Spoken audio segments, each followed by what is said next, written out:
네, 고린도전서 말씀 같이 나눌 텐데요. 이 고린도전서 1장부터 쭉 이 10장까지 보면 여러 가지 이제 교회의 문제들을 만나게 됩니다.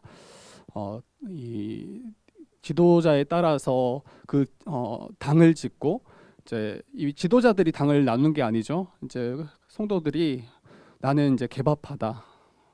또 나는 뭐 이제 아볼로파다. 이런 식으로 여러 당을 지으면서 자기가 신뢰하는 그 지도자를 따라서 교회 안에서 다 한몸된 교회임에도 불구하고 당을 지어서 서로가 편을 가르는 이런 일들도 있었고요. 또 우상을 숭배하는 일들, 또 입에 담기 힘든 그런 음란의 문제들, 수많은 문제들을 이제 고린도 이 전서 가운데 그 고린도 교회의 문제들을 다루고 이제 십자가 복음을 제시함으로 그 문제들을 돌이킬 수 있도록 이끌어 주는 것이 이 고린도 이 전서의 내용들을 살필 수가 있었습니다. 근데 오늘도 마찬가지예요. 이 10장 후반부에 보면 이 신자의 자유에 대해서 이야기하고 이 자유를 어떻게 사용할 것인지에 대해서 이야기합니다. 예수를 믿는 성도는 이 자유가 있어요. 근데 이 자유는 어디로부터의 자유인가 할 때는 본래 율법 아래 거하면서 율법에 매여서 결국 율법의 정죄로 말미암아 이 하나님의 심판을 받을 수밖에 없는 자들이 우리였는데 이 율법으로부터 자유함을 얻고 또 이 죄와 사망으로부터 자유함을 얻은 자가 바로 신자입니다. 그래서 신자는 자유가 있습니다. 마음대로 할 수 있는 것이 자유라고 생각하지만 그렇지 않고 이제 죄된 것을 하지 않을 자유, 또 주를 위해서 행할 수 있는 그 자유들, 이 자유가 신자에게 주어져 있습니다. 그래서 23절의 말씀처럼 모든 것을 다 행할 수 있다. 모든 것이 다 가하다. 그런데 모든 것이 유익한 것이 아니다 이렇게 이야기하고 또 모든 것이 가하나 모든 것이 덕을 세우는 것이 아니다 이렇게 이야기합니다. 이 자유가 있다고 해서 모든 것을 다 행하는 게 아니라는 거예요. 내가 다 할 수 있지만 죄된 것이 아니더라면 모든 것을 행할 수 있는 자유가 신자에게 주어져 있지만 이 자유를 우리는 어떻게 사용하고 또 이것을 통해서 무엇을 우리가 이루어야 되는지 이 고민들을 이 본문을 통해서 우리가 해야 될 것입니다. 그러니까 왜 하나님께서 성도된 자를 죄에서 건지셔서 또 율법 아래에 거하던 우리를 왜 건지셔서 자유케 하셨는가 이것을 생각해 봐야 되겠죠. 뭐 정답을 이 본문을 이야기하고 들어가자면 이 자유를 가지고 자기의 유익을 구하도록 우리를 자유케 하신 게 아니라는 거예요. 이 자유를 사용해서 나의 유익만, 나의 이익만을 구하도록 우리를 자유케 하신 것이 아니라 이 남의 유익을 구하도록 그리고 궁극적으로는 하나님의 영광을 위하여 살아가도록 우리를 자유케 하셨음을 이야기합니다. 이게 이제 결과적인 이야기인데 이제 우리 본문을 통해서 왜 그러한지 더 한번 살펴보도록 하겠습니다. 그리고 고린도 교회에 어떤 문제가 있었고 또 이 문제들이 우리의 교회와 또 우리의 삶 가운데 어떻게 연결되는지 한번 살펴보도록 하겠습니다. 24절에 누구든지 자기의 유익을 구하지 말고 남의 유익을 구하라. 그래서 보통 세상은 어떠합니까? 모든 일에 자기에게 유익이 되지 않은 일은 행하지 않습니다. 뭔가 내게 유익이 될 때 우리가 이 일들을 나서고 이 일들을 수고하지 이익이 자기에게 이익이 안 된다면 다른 이에게 유익이 된다 할지라도 섣불리 나서지 않아요. 이게 이제 세상의 일반적인 모습이에요. 그런데 24절에 뭐라고 이야기하냐면 자기의 유익을 구하지 말라는 거예요. 신자된 자는 누구든지 자기의 유익을 구하지 말고 먼저 남의 유익을 구하라 이렇게 이야기합니다. 이게 지금 신자들에게는 가능해졌다라고 이야기하는 거예요. 전에는 내 유익만을 나의 어떤 성공만을 우리가 추구하며 살아갔던 인생인데 이제는 한몸된 지체들을 위해서 또 이 주의 구원이 필요한 그들을 위해서 내가 기꺼이 수고하고 헌신하는 기꺼이 내가 낮아지는 그러한 수고를 감당하는 자가 바로 신자인 거죠. 25절부터 이제 어떤 사건이 일어나는데 그 말씀을 또 한번 살펴보도록 하겠습니다. 우리 25절, 26절 한번 같이 읽어보겠습니다. 25절, 26절 같이 읽어보겠습니다. 시작. 시장에서 파는 것은 양심을 위하여 묻지 말고 먹으라. 이는 땅과 거기 충만한 것이 주의 거침이라. 네, 여기 이제 음식 문제가 나옵니다. 이 고린도 교회에 이제 그 당시 이 실제적으로 이 성도 가운데 어떤 문제들이 일어났는지 살펴볼 수 있는데요. 이 무르 시장에서 파는 것은 양심을 위하여 묻지 말고 먹으라고 이야기해요. 그러니까 고린도 그 지역의 이 상황이나 그 문화적 배경을 잠깐 볼 필요가 있는데, 굉장히 우상 숭배가 만연했던 지역이 고린도 교회예요. 그리고 그 시장에서 유통되는 대부분의 그런 음식들은 다 우상 숭배와 연결되어 있습니다. 뭐 고기를 팔 때 그 고기가 신전에서 잡아서 신전에서 먼저 우상에게 바쳐지고 그 나머지를 이제 시장에 유통해서 판매하고 이득을 얻는 거예요.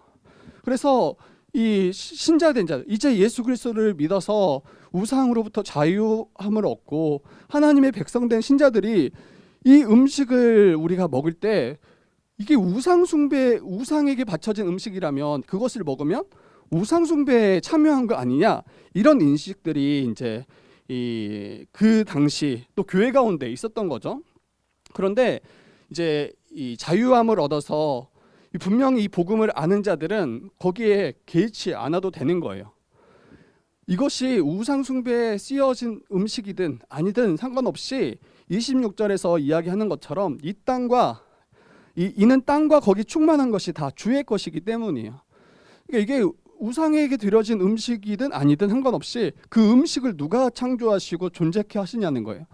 하나님이 그 음식을 만드셨고 하나님이 그 음식을 소유자이시고 하나님이 주인이시잖아요. 그렇기 때문에 이것을 개의치 않고 그냥 맛있게 성도들은 먹고 마시면 되는 겁니다.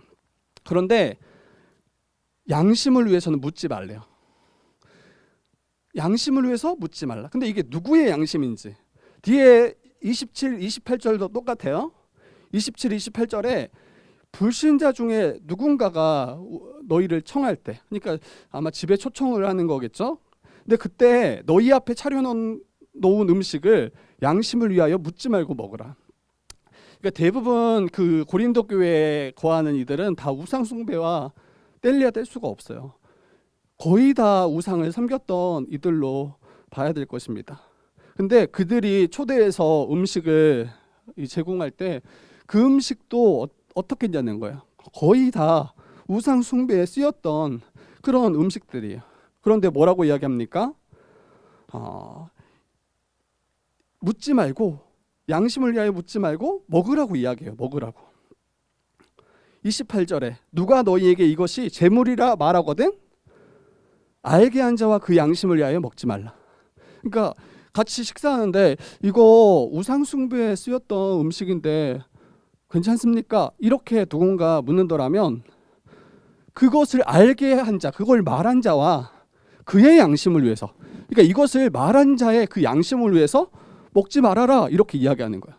그러니까 신자는 자유가 있어요. 먹을 수도 있고 먹지 않을 수 있는데 누군가의 양심이 걸림이 된다라면, 누군가에게 이게 문제가 된다라면 먹지 않는다는 거예요.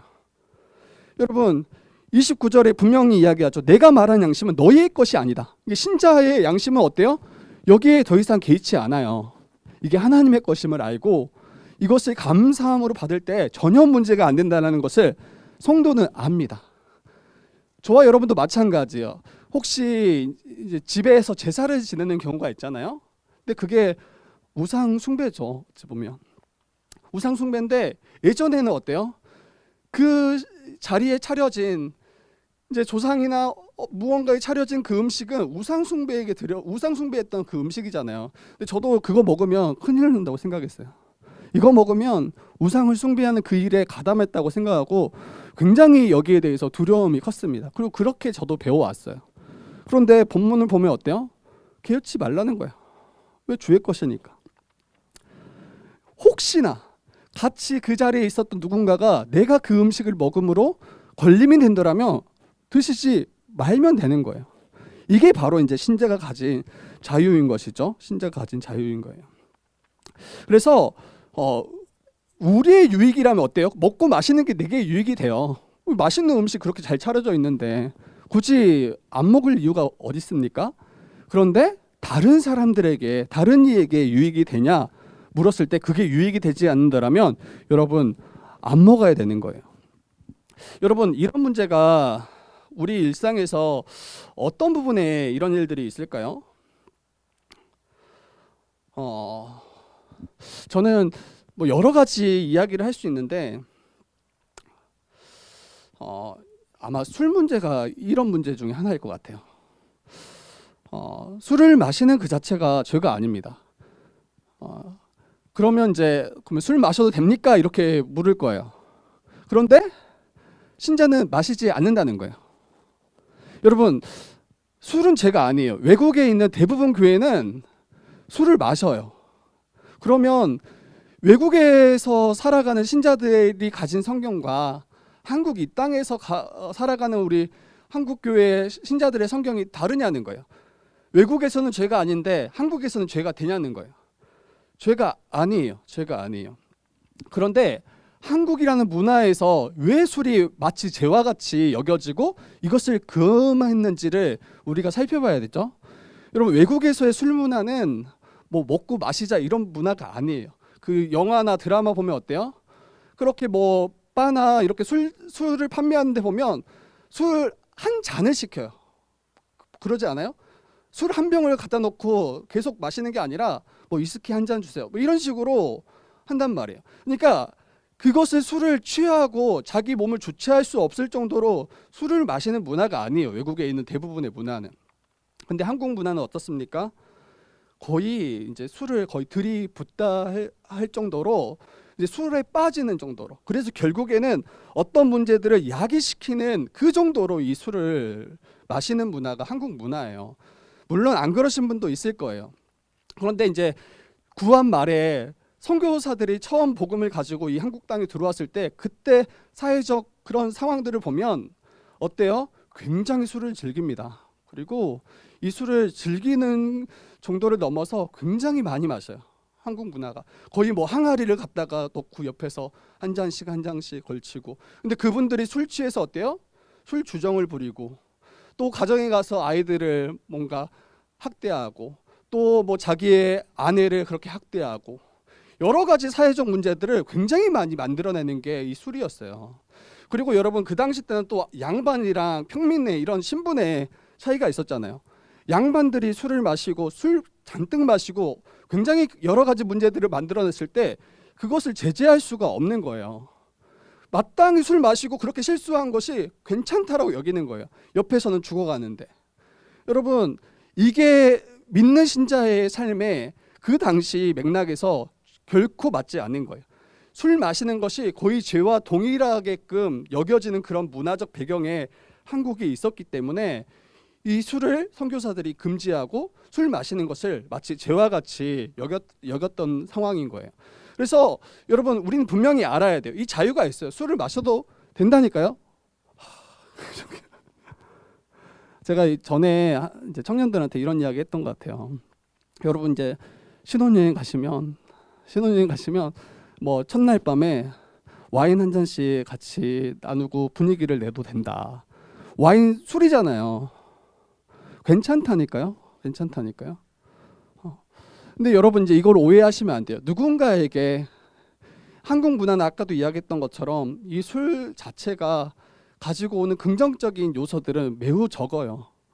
누군가에게 피해가 되고 누군가에게 시험이 된다라면, 여러분, 제가 뭐 저녁마다 이제 술을 즐기고 이런더라면 여러분들이 이 사실을 알았을 때 우리 목사님 정말 멋지시다고 이렇게 여기겠냐는 거예요. 걸림이 될 거예요. 다들 걱정하고 뭔가 이게 문제가 있다라는 것을 그렇게 인식할 거란 말이야. 그러면 제가 굳이 이런 문제들을 일어날지를 아는데 술을 마시고 이러겠냐는 거예요.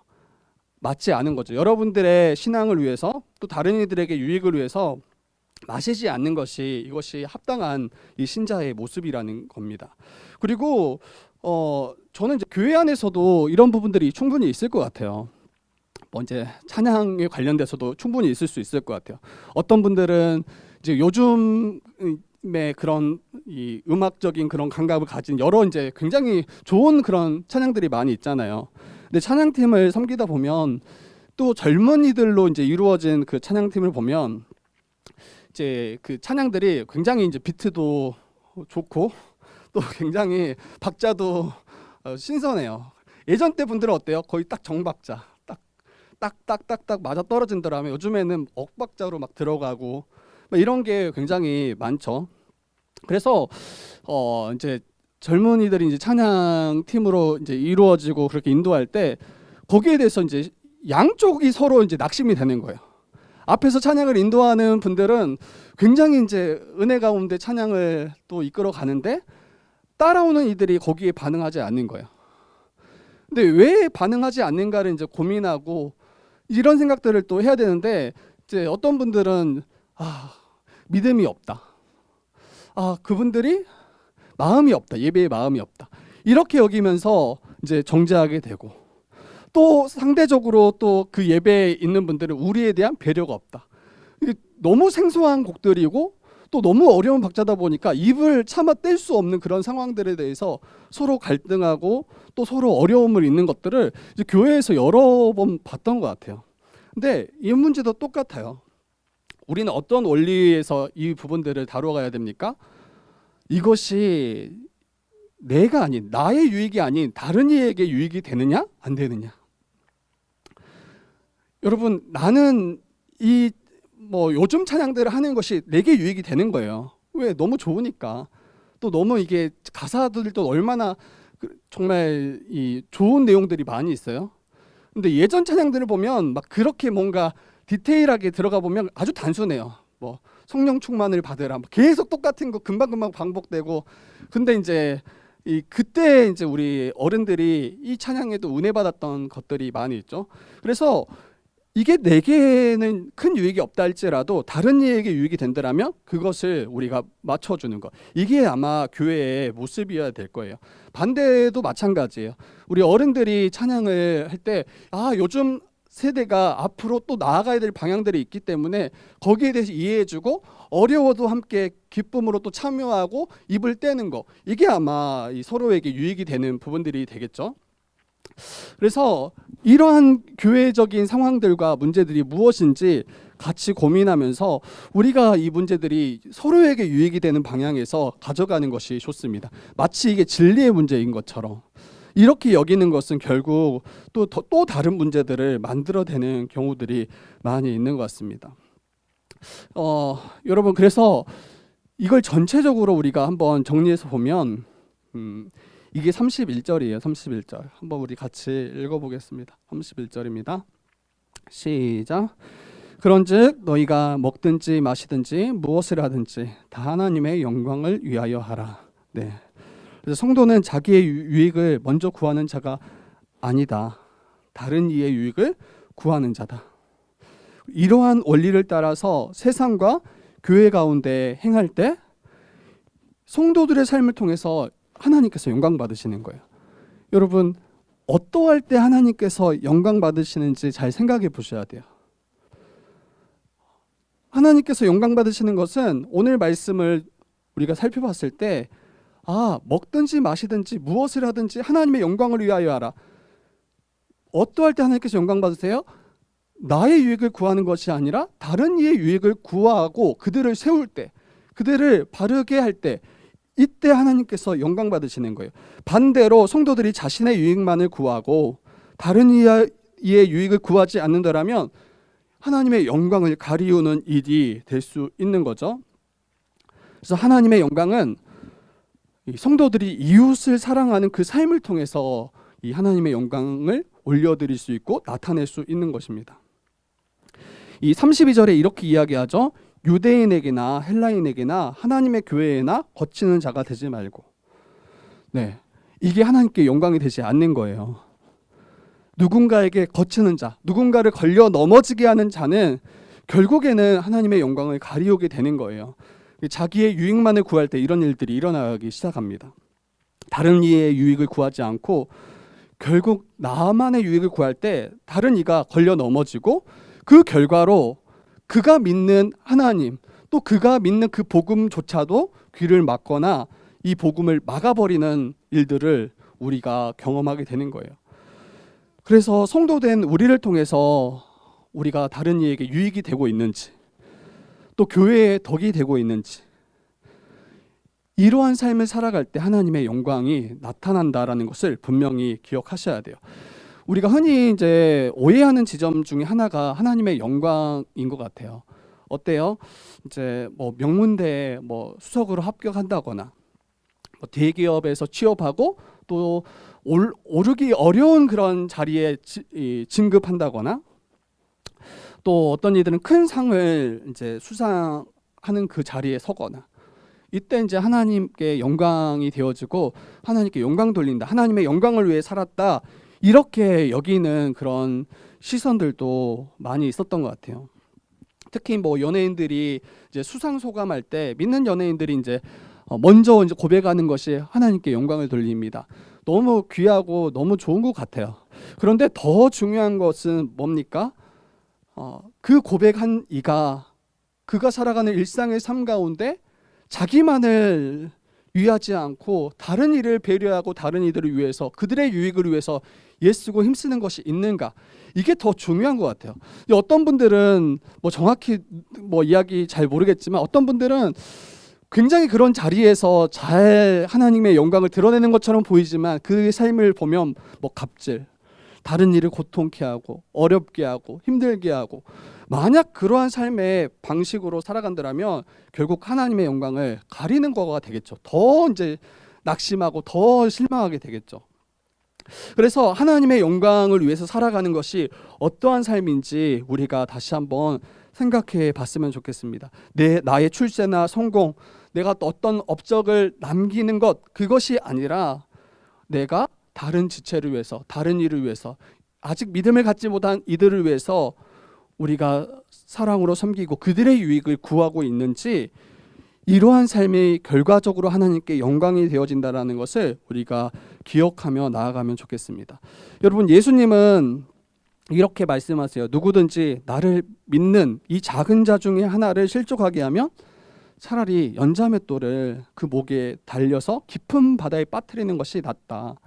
연자맷돌 여러분들 아시죠? 연자맷돌은 그 소가 끄는 맷돌이에요. 소가 끌어서 이제 그 곡식을 갈아내거나 하는 그 거대한 맷돌인데, 그 맷돌을 우리의 목에 달아서, 실족하게 한 자에게 그 목에 달아서 바다에 빠뜨리는 것이 더 나을 것이다라고 이야기합니다. 그래서 내게 큰 유익이 있다 할지라도 이 일로 인해서 다른 이의 유익을 막거나 다른 이를 고통케 하는 그런 일이라면 여러분, 안 하시는 것이 신자의 합당한 모습이에요. 그런 일들이 무엇이 있는지 한번 고민하셨으면 좋겠어요. 성숙하지 못한 이 신자들을 통해서 너무 많은 분들이 교회를 떠나가는 것 같아요. 뭐 이제 성숙하지 못한 말이나 또 사랑 없는 그런 권면이나 또 이기적인 그 모습으로 인해서 많은 분들이 이제 교회에 실망하고, 주님께 실망하시는 분은 거의 없는 것 같아요. 근데 이제 교회에 실망하고 다른 성도들에게 실망해서 이 교회를 떠나가는 그런 모습들이 많이 있습니다. 교회에 이제 가난한 성도라고 하잖아요. 그러니까 믿음은 고백하지만 교회는 나가지 않는 이들을 가리켜서 이 가난한 성도라고 이야기하는데, 이게 이제 너무 안타까운 것 같아요. 너무 안타까운 것 같아요. 그리고 뭐 세상의 어떤 핍박 때문에 교회를 떠난 게 아니라 도리어 성숙하지 못한 성도의 그 삶과 그 모습을 통해서 교회를 떠나가는 이들이 많은 것이 너무 안타깝고 아쉬운 것 같습니다. 전에 그 한 성도분이 이제 저를 데리고 편의점에 한번 방문한 적이 있었어요. 교회 가까이에 있는 편의점에. 근데 이제 그 편의점 사장님이랑 좀 친분이 있으신 것 같아요. 그래서 저를 인사시켜 드리고 이제 그 편의점에서 판매하는 내려 먹는 그 커피를 저에게 대접하시고 싶다고 하시는 거예요, 그 성도분이. 그런데 이제 컵을 딱 들고 그 아주 자연스럽게 이제 그 커피를 딱 내리시는데, 이제 나가시면서 이제 그 사장님에게 서비스로 한 잔 달라. 이해되세요? 너무 대접은 받았는데 너무 당황스럽고 민망해가지고 모르겠어요. 이제 그 두 분이 정말 그런 두터운 관계 안에서 괜찮을 수도 있겠지만 썩 좋아 보이진 않고 사장님도 막 해맑지 않았어요. 제 기억으로는. 근데 이게 뭔가 유익이 있는 것처럼 보이지만 자기에겐 유익이 되겠죠. 뭔가 뭐 단돈 뭐 1,000원이든 2,000원이든 그거를 아낄 수는 있었을지 몰라도 그 사장님이 혹시 믿지 않은 분이었더라면, 그리고 혹시 믿는 분이라 할지라도 이게 그분에게 유익이 되고 그분의 그 마음을 또 더 신앙을 증진시키는 그런 일에 쓰였을까 할 때는 의문점이 정말 많이 남았어요. 근데 이런 식의 이제 성도의 모습이라면 안 된다는 거죠. 그리고 또 어떤 그 교회에 또 한 성도님은 이제 건축업자셨는데, 이제 이 건축업 자체가 뭐 많이 이제 돈이 들어오는 일이기도 하죠. 그래서 이제 자기를 어느 교회의 성도라고 이야기하고, 그리고 그것을 그 이름을 가지고 이제 일을 얻어내는 그런 모습들. 근데 문제는 뭐냐면 이 일을 얻어내는 것 자체가 문제가 아니라 그 일을 잘해야 되는데, 그 건축업을 했더라면 그 일을 맡긴 이에게 좋은 집을 만들어줘야 되는데 도리어 이제 부실 공사를 하거나 제대로 공사를 마무리하지 않고 여러 가지 문제들을 만들어낼 때, 여러분 이거는 이제 다른 이에게 유익이 안 되는 거잖아요. 물론 고의적인 그런 모습은 아닐 거라고 생각하지만 혹시나 자기의 유익을 더 얻고자 다른 이의 유익을 빼앗는 그런 모습이라면 이것은 신자로서 맞지 않은 모습입니다. 교회 안에서도 우리가 생각해 보셔야 돼요. 교회 안에서 우리 지체들과 교제할 때 이게 딱 하면 이게 내겐 유익이야. 근데 이걸 이렇게 진행했을 때 다른 지체가 분명히 어려움을 겪을 거라는 그런 생각이 들더라면 안 해야 되는 게 맞는 거죠. 근데 진리의 문제가 아니라면 뭐 성경 공부를 해야 되는데 성경 공부하면 이 지체가 어려움을 당할 거야.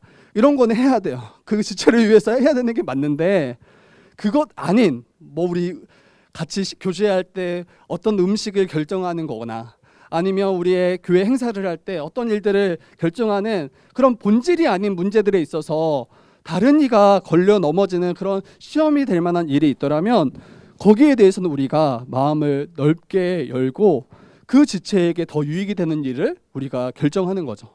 내 유익을 더 내려놓고. 그래서 그러한 교회적 삶을 살아갈 때 교회는 서로가 얼마나 큰 유익이 있겠어요? 서로가 서로의 유익을 더 구한다라면, 어떤 한 사람의 유익만을 구하는 것이 아니라 서로가 서로의 유익을 구하고 또 이 모든 것을 통해서 교회에 덕이 되는 일로 사용한다라면 그 교회에 속한 성도들과 또 그 교회의 모든 이들은, 또 그 주변에 있는 이들은 정말 복되고 또 아름다운 그런 삶을 살아갈 수 있을 것입니다. 이제 말씀을 좀 정리할 텐데요. 그래서 성도된 자들은 세상에서나 교회에서 다른 이들을 걸려 넘어지게 하는 그런 돌이 되어서는 안 됩니다. 이 32절에 유대인에게나 헬라인에게나 하나님의 교회에나 거치는 자가 되지 말고, 33절에 나와 같이 모든 일에 모든 사람을 기쁘게 하여 자신의 유익을 구하지 아니하고 많은 사람의 유익을 구하여 그들로 구원을 받게 하라. 그래서 우리로 인해서 다른 지체들이 시험에 들어서 교회를 떠나고 또 주님을 떠나게 해서는 안 되죠. 나의 그런 작은 유익을 구하다가 이런 일이 일어나면 안 되는 거예요. 그리고 다른 이들의 유익을 위하여 일을 행하고 덕을 세우기 위하여 이런 일들을 행할 때 그것이 하나님께 영광이 되어진다라는 것, 그리고 성도의 마땅한 삶의 모습이라는 것을 우리가 잊지 말아야 됩니다. 우리가 속하여 있는 교회와 또 여러분들이 살아가고 있는 그 삶의 자리에서 원리는 똑같아요. 그때 다른 이들은 다 자기 유익을 구하고 그것을 아마 주장할 텐데, 그때 나의 유익을 내려놓고 다른 이의 유익을 구할 수 있는지 예수 그리스도를 다시 기억하셔야 될 것 같아요. 예수 그리스도의 그 십자가 복음, 그 복음이 어떠한 복음인지. 예수님께는 전혀 뭐 유익이 되는 자리가 아니었잖아요. 모든 것을 다 내려놓은 자리였고 또 자기 생명까지도 내려놓은 그 자리였잖아요. 근데 이걸 통해서 우리가 얼마나 큰 유익을 얻었는가를 다시 한번 기억하셨으면 좋겠습니다. 그 주님을 우리가 본받으셔야 되죠. 그래서 여러분의 그 수고를 통해서 33절 마지막에 이야기하는 것처럼 그들이 구원에 나아온다라면 여러분 어떻게 세상에 믿지 않는 자들이 주님께 나아올까요? 저는 이제 복음을 전하는 그런 직접적인 행위도 너무 중요하지만 신자들이 그 복음을 따라 살아갈 때 그들이 주님을 보게 되는 것 같아요. 그래서 오늘 말씀처럼 우리가 이 말씀을 한번 순종하며 살아가 봅시다. 그러면 그때 믿지 않는 자들이 어떻게 거기에 대해서 반응하고 또 주님께 돌아오는지 우리가 보고 또 이것을 우리가 경험하고 또 간증하고 또 주님께 영광 돌리며 살아가는 저와 여러분들 되기를, 또 우리 주의 뜻 교회 되기를 우리가 주님의 이름으로 부탁드립니다. 이걸 정말 한번 고민해 봤으면 좋겠어요. 여러분의 가정에서 만만치 않을 거예요. 계속 제가 전에도 말씀드리지만 나의 유익을 내려놓고 다른 이의 유익을 구하는 거, 물론 자기의 유익을 아예 구하지 말라는 이야기가 아니에요. 가장 좋은 거는 내게도 유익이 되고 다른 이에게도 유익이 되는 거면 뭐 베스트죠. 그런데 혹시 어떤 결정하는 일에 있어서 내게 유익이 안 된다 할지라도 다른 이에게 유익이 된다면 그것을 선택하고 그것을 따라 행할 수 있는지, 교회 안에서 그렇게 살아가고 있는지, 또 우리의 가정과 우리 직장에서 그러한 삶의 방향들을 우리가 추구하고 붙잡고 있는지 다시 생각하고 또 주님의 은혜를, 또 주님의 지혜를 힘입어서 이 일들을 행하는 우리 모두 되기를 주님의 이름으로 부탁드립니다.